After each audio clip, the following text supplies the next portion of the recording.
Hi, thanks for stopping by. Well, today we're going to talk about something called what would you do?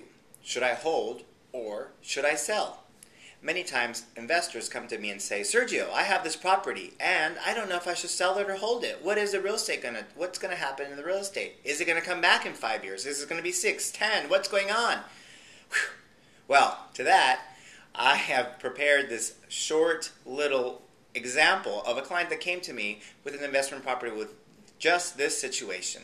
Why don't we look at the numbers, pencil it out, and we go from there. Let's take a look. So what we have is a payment, that's a monthly payment with principal and interest of a totaling of $2,150.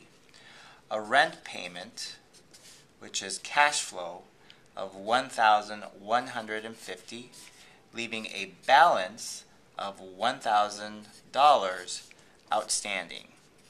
Okay? Now this balance that's outstanding is what's being paid out of the seller's or the owner's, current owner's pocket. This 1,000, we're going to take this direction and move the 1,000 here, and we're going to take that times 12 times a year, once a month. That becomes $12,000, and this is the out of pocket cost paid by the current owner.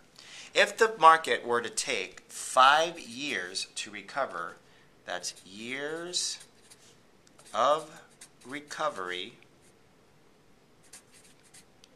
then we're looking at a total of $60,000. Now, this particular rental is located in an association. To round the numbers, we're going to say that the association costs $200 a month. This is out-of-pocket expense.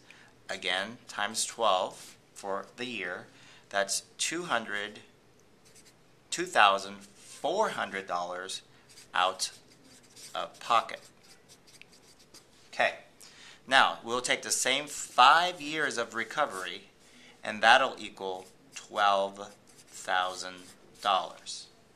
Now these two, $12,000 and $60,000, if we add them, will equal a total of $72,000, of which has come out of the pocket of the current owner.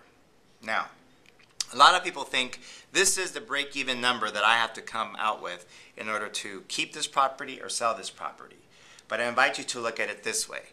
If we look at the 5-year recovery in order to break even in an investment, we'll take that 5-year figure here. So 5 years plus the cost of sale, not including compensation, well, plus the cost of sale is the break-even point. Okay, so let's not forget the cost of sale. So to do the cost, that is escrow fees, cost is average of about 2%. That's not including any compensation on the agreement amount for an agent. So if this sale is $300,000, so if sale is $300,000 and we're taking 2% of it, that would mean that this will be $6,000 of costs we would have to add to the $7,200. So let's do that.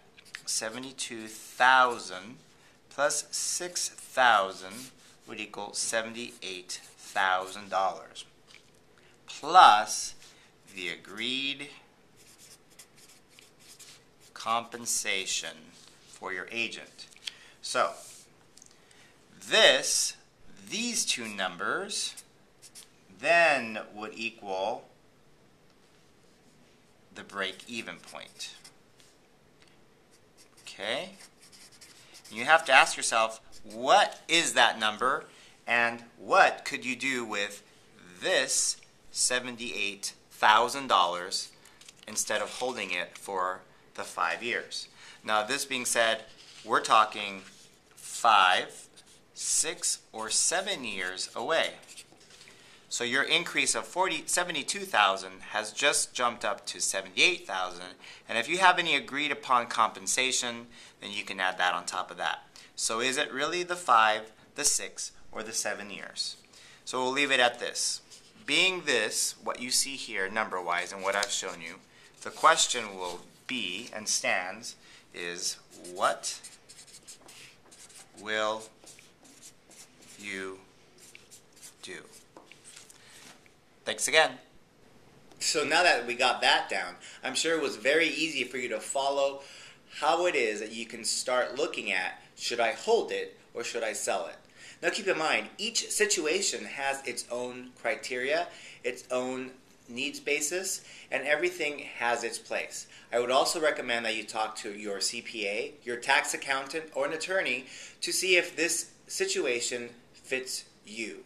It's not always just because you want to sell your place that you will be allowed to. There's still a long process involved. But if the numbers don't pencil out and you are having difficulty paying your property, it is a good start to consider calling someone like me, a business consultant, a real estate consultant, who can help you in this situation. Thanks again for stopping by with Sergio Flores, always accelerating your success with knowledge.